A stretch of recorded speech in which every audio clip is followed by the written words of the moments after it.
Hi friends, எல்லாரும் எப்படி இருக்கீங்க? இன்றைக்கி நம்ம சேனல் நிவ்யா ஃபுட் மேக்கரில் ஒரு சூப்பரான லஞ்ச் ரெசிபி பார்க்க போகிறோங்க.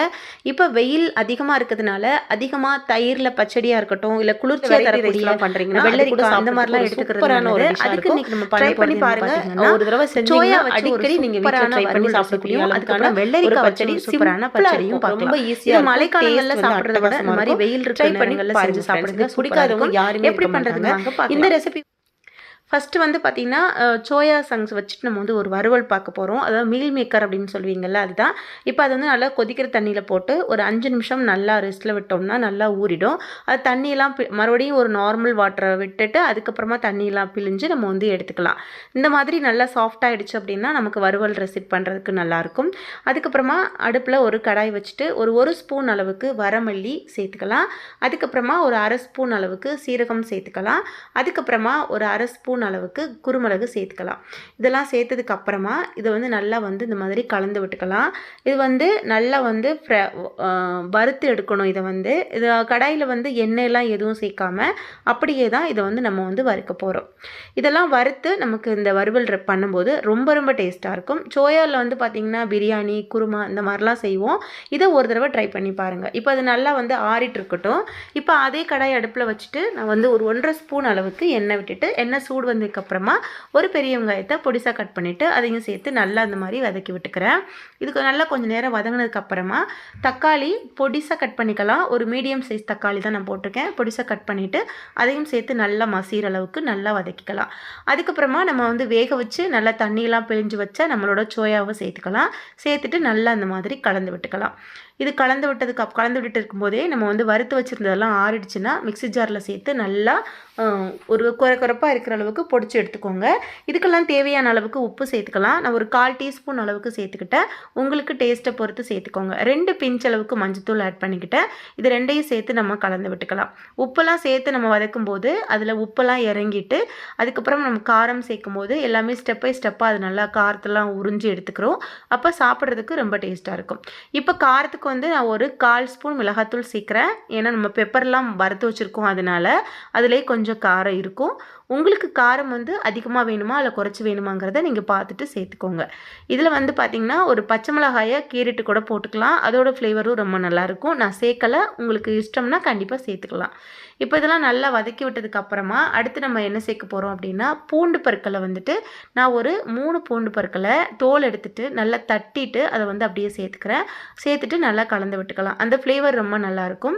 இப்போ வந்து பார்த்திங்கன்னா நம்ம வந்து பொடி பண்ணி வச்சுருந்த நம்மளோட வரமல்லி, சீரகம், அதுக்கப்புறம் குருமிளகுலாம் இருக்கு இல்லையா, அதை வந்து அப்படியே சேர்த்துக்கலாம். சேர்த்துட்டு நல்லா வதக்கி விட்டுக்கலாம். இதுக்கு வந்து தண்ணியெல்லாம் ஊற்றி ரொம்ப வேக வைக்க அவசியம் இருக்காது. லைட்டாக வேணால் தண்ணி தெளிச்சிட்டு நீங்கள் கலந்து விட்டுக்கலாம். அந்த மசாலா வந்து எல்லா இடமும் ஒட்டாத மாதிரி இருக்குது, அடுப்பை வந்து தேஞ்சு போகிற மாதிரி இருக்குது அப்படின்னு நீங்கள் நினச்சிங்கன்னா தண்ணி தெளிச்சிட்டு அதுக்கப்புறமா கலந்து விட்டுக்கோங்க. இல்லை அப்படின்னா நீங்கள் அப்படியே கூட கலந்து விட்டுட்டு நம்ம நல்லா வந்து ட்ரையாக தான் எடுக்க போகிறோம். அந்த மாதிரி பண்ணிக்கலாம். கிட்டத்தட்ட நமக்கு வந்து ரொம்ப டேஸ்ட்டு வந்து பார்த்திங்கன்னா ஒரு சிக்கன் சாப்பிட்ற டேஸ்ட் இருக்குங்க. நிச்சயமாக எல்லாருக்கும் பிடிச்ச மாதிரியான ஒரு டேஸ்ட்டாக இருக்கும். லஞ்சுக்கு வந்து பார்த்திங்கன்னா என்ன குழம்பு செஞ்சாலும் சரி, இல்லைன்னா வெரைட்டி ரைஸ் நீங்கள் வேலைக்கு போகிறவங்க இல்லை ஸ்கூல் போகிற பிள்ளைங்களுக்காக இருந்தாலும் சரி, இது கூட தொட்டு எடுத்து சாப்பிட்றதுக்கு நீங்கள் கொடுத்து விடலாம். ரொம்ப ரொம்ப விரும்பி சாப்பிடுவாங்க. அதுக்கப்புறமா இந்த ரெசிபி ஃபுல்லாக பார்த்துட்டிங்கன்னா அந்த பச்சடி ரெசிபியும் பார்த்துருங்க. ஏன்னா வெள்ளரிக்காயில் உள்ள அந்த குளிர்ச்சி வந்து இந்த வெயிலுக்கெல்லாம் ரொம்பவே நல்லது. இந்த மாதிரி செஞ்சு சாப்பிட்டுக்கலாம். இப்போ இந்த வறுவல் ரெசிபி வந்து ரெடி ஆகிடுச்சு. நம்மளோட சோயா வந்து ரெடி ஆகிடுச்சு. நல்லா கலந்து விட்டதுக்கப்புறமா லாஸ்ட் வந்து உங்களுக்கு ஃப்ளேவருக்கு ஏற்ற மாதிரி கொத்தமல்லியை பொடிசாக கட் பண்ணிட்டு நீங்கள் போட்டுக்கலாம். நான் வந்து லாஸ்ட்டில் இறக்குறதுக்கு முன்னாடி அந்த ஒரு வாசனைக்காக மட்டும் ஒரு 1/4 டீஸ்பூன் வந்து கரம் மசாலா சேர்க்குறேன். இது வந்து கரம் மசாலா லாஸ்ட்டில் இறக்கும் போது சேருங்க. அப்போ தான் அதோட டேஸ்ட் நமக்கு முழுமையாக கிடைக்கும். ஏற்கனவே போட்டுட்டிங்க அப்படின்னா அந்த டேஸ்ட்டு நமக்கு மாறிடும். ஏன்னா நம்ம மல்லியெல்லாம் வந்து நல்லா வறுத்துட்டு பொடி பண்ணியிருக்கோம். அதோட அந்த ஃப்ளேவர் வந்து பார்த்திங்கன்னா ரொம்ப ஜாஸ்தியாகவும் இருக்கும். அப்போ கரம் மசாலாவோட ஃப்ளேவர் தெரியாது. அதனால் லாஸ்ட்டில் போட்டுக்கலாம். அப்போ நமக்கு அந்த கரம் மசாலாவோட டேஸ்ட் வந்து நம்மளால் நல்லா வந்து ஃபீல் பண்ண முடியும். அவ்வளோதான் ரெசிபி. சூப்பராக இருந்துச்சு பாருங்கள். உங்களுக்கு செஞ்சு மட்டும் சாப்பிட்டு பாருங்கள். செய்கிறது எவ்வளோ ஈஸியோ அந்த மாதிரி டேஸ்ட்டுமே வந்து அட்டகாசமாக இருக்கும். ட்ரை பண்ணிவிட்டு எப்படி இருக்குன்னு கமெண்டில் சொல்லுங்கள். இதை சுட சுட இப்போ நம்ம சாப்பிட கொடுத்துக்கலாம். ஆற வச்சுட்டும் கூட சாப்பிட்டுக்கலாம். மேலே வந்துட்டு கருவேப்பிலை, கொத்தமல்லி இதெல்லாம் பொடிசு பண்ணிவிட்டு பொடியாக கட் பண்ணிட்டோ இல்லைனா நீங்கள் கிள்ளிட்டு கூட மேலே போட்டுக்கலாம். அது நம்மளோட ஃப்ளேவருக்கு நம்மளோட டேஸ்ட்டுக்கு ஏற்ற மாதிரி தான். நான் வந்து கருவேப்பிலை போட்டுக்கிட்டேன். இன்னும் புதினா இருந்தால் கூட கொத்தமல்லியையும் புதினாவையும் நல்லா பொடிசாக கட் பண்ணிவிட்டு மேலே அப்படியே தூவி விட்டுட்டு லாஸ்ட் நீங்கள் இறக்குனீங்கன்னா அந்த புதினாவோட ஃப்ளேவரும் நமக்கு சூப்பராக இருக்கும். இப்போ நமக்கு அந்த வறுவல் ரெசிபி ரெடி ஆகிடுச்சு. நம்ம வந்து இப்போ அது வெள்ளரிக்காய் வச்சு ஒரு பச்சடி பண்ண போகிறோம். இந்த பச்சடிக்கு நான் ஒரு வெள்ளரிக்காயில் செஞ்சு காமிக்கிறேன். இதை வந்து தோல் எடுத்துக்கோங்க. தோல் எடுத்துட்டு நல்லா பொடிசாக கட் பண்ணிக்கோங்க. கட் பண்ணதுக்கப்புறமா அதை வந்து என்ன பண்ண போகிறோன்னா ஒரு பாத்திரத்தில் வந்து சேர்த்துக்க போகிறோம். பாத்திரத்தில் சேர்த்துட்டு அதை வந்து ஒரு அரை கிளாஸ் அளவுக்கு, அதாவது அது மூழ்கிற அளவுக்கு மட்டும் தண்ணி சேர்த்துக்க போகிறோம். தண்ணி வந்து ரொம்ப அதிகமாக சேர்த்துடக்கூடாது. லேசாக அது மூழ்கிற அளவுக்கு மட்டும் சேர்த்தா போதும். அதுக்கப்புறமா இது வேகிறதுக்காக நம்ம வந்து தண்ணி சேர்த்த மாதிரி கொஞ்சமாக உப்பும் சேர்த்து அது அடுப்பில் வேக வச்சுக்கலாம். அது வெந்துட்டுருக்க டைங்களில் மிக்ஸி ஜாரில் அரை மூடி அளவுக்கு தேங்காய் சில்லி கட் பண்ணி போட்டுக்கிட்டேன்.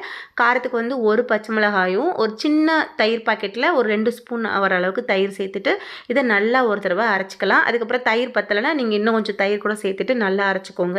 இந்த மாதிரி கொரப்பாக அரைச்சிக்கணும். ரொம்ப நைஸாக கிடையாது. இதில் வந்து பார்த்திங்கன்னா ஒரு 1/4 டீஸ்பூன் அளவுக்கு கடுகு சேர்த்து அதையும் அரைச்சிட்டு வந்துக்கிறேன். அந்த ஃப்ளேவர் ரொம்பவே நல்லாயிருக்கும். அதுக்கப்புறமா இதை வந்து நம்ம வேக வச்ச வெள்ளரிக்காய் எடுத்து ஒரு பிளேட்டில் மாற்றிக்கலாம். கொஞ்சமாக தண்ணி இருந்தாலும் தப்பு கிடையாது. அது கூடவே சேர்த்துக்கலாம். தண்ணி வந்து இருத்து எடுத்துறாதீங்க. அதனால தான் நம்ம தண்ணி கம்மி பண்ணி வேக வச்சோம். இப்போ வெந்ததுக்கப்புறமா நம்ம அரைச்சி வச்சுருந்த நம்மளோட தேங்காய், பச்சை மிளகாய், தயிர்லாம் போட்டு அரைச்சி வச்சுருந்தோம் இல்லையா, கடுகுலாம் போட்டு அதை அப்படியே இது கூட சேர்த்துக்கலாம். சேர்த்ததுக்கப்புறமா நல்லா வந்து மிக்ஸ் பண்ணி விட்டுக்கலாம். மிக்ஸி ஜாரில் தண்ணி ஊற்றியெல்லாம் நீங்கள் அலசி ஊற்றக்கூடாது. நல்லா வந்து ஸ்பூன் வச்சுட்டு நல்லா அதை வலித்து சுத்தமாக எடுத்து மாற்றிட்டு நல்லா மிக்ஸ் பண்ணி விட்டுக்கணும். மிக்ஸ் பண்ணி விட்டதுக்கு அப்புறமா நமக்கு லைட்டாக ஒரு தாளிப்பு மட்டும் கொடுத்துக்குவோம். அப்போ தான் ரொம்ப ரொம்ப டேஸ்ட்டாக இருக்கும். இதை வந்து பார்த்திங்கன்னா நீங்கள் சாதம் மதியம் செய்கிறீங்க அப்படின்னா, சப்போஸ் வீட்டில் வெரைட்டி ரைஸ் பண்ணுறீங்க, இல்லை நார்மலாக நீங்கள் ஒரு குழம்பு காரக்குழம்பு மாதிரி ஏதோ ஒன்று பண்ணுறீங்க அப்படின்னாலும் இதை சேர்த்து சாப்பிடுங்க. ரொம்ப நல்லது. டேஸ்ட்டு ரொம்ப நல்லாயிருக்கும். காரம்லாம் அதிகமாக இருக்காது. இதுக்கு தாளிப்புக்காக அடுப்பில் கடாய் வச்சுட்டு ஒரு அரை ஸ்பூன் எண்ணெய் விட்டுட்டு எண்ணெய் சூடு வந்ததுக்கப்புறமா கடுகு, அதுக்கப்புறமா ஒரே ஒரு காஞ்ச மிளகாயை உடச்சிட்டு போட்டுக்கலாம். கருவேப்பிலை போட்டுக்கலாம். அதெல்லாம் போட்டு நல்லா பொரிய விட்டுறலாம். பொரிய விட்டதுக்கு அப்புறமா இது தாளிப்பை வந்து நம்ம இது கூட வந்து சேர்த்துக்க போகிறோம். அவ்வளோதான். ஒரு சிம்பிளான ஒரு தாளிப்பு தான். அதை வந்து இதில் வந்து அப்படியே சேர்த்துட்டு நல்லா கலந்து விட்டுக்கலாம். இதோட ஃப்ளேவர் வந்து ரொம்ப ரொம்ப இந்த தாளிப்போட ஃப்ளேவர் ரொம்ப நல்லாயிருக்கும்.